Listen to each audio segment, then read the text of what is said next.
Thing you're going to need to do is to get the headrest out, these little releases right here, push on each side at the same time and pull the headrest up. To get the headrest shafts out, you need a flat blade screwdriver, and you put it right in the middle and pry this up.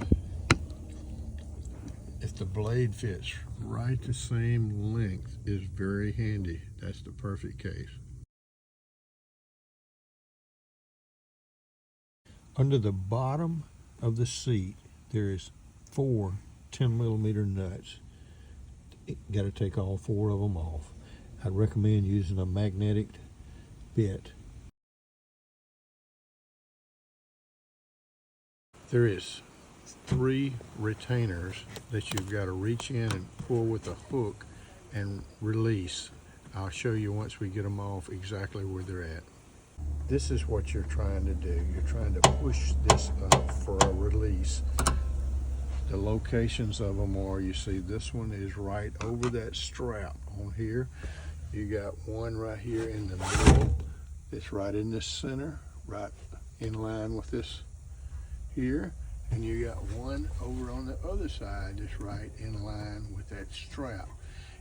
The best case is one person kind of pull the seat out as the next person can reach over in there with a light and one of these little hook tools like this and hook it and pull it up. And then the bolts that I was referring to, I'll show you on the seat back or right there at the bottom. 1, 2, and you got 2 on the other side.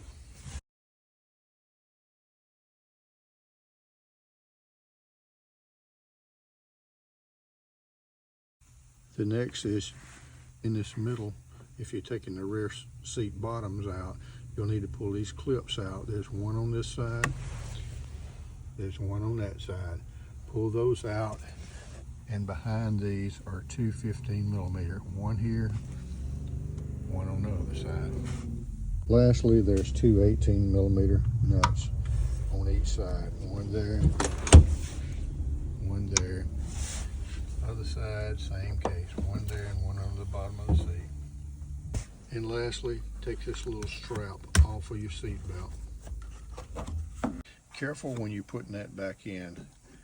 These little panels here are easy to unsnap and they'll fall out. Be careful with that.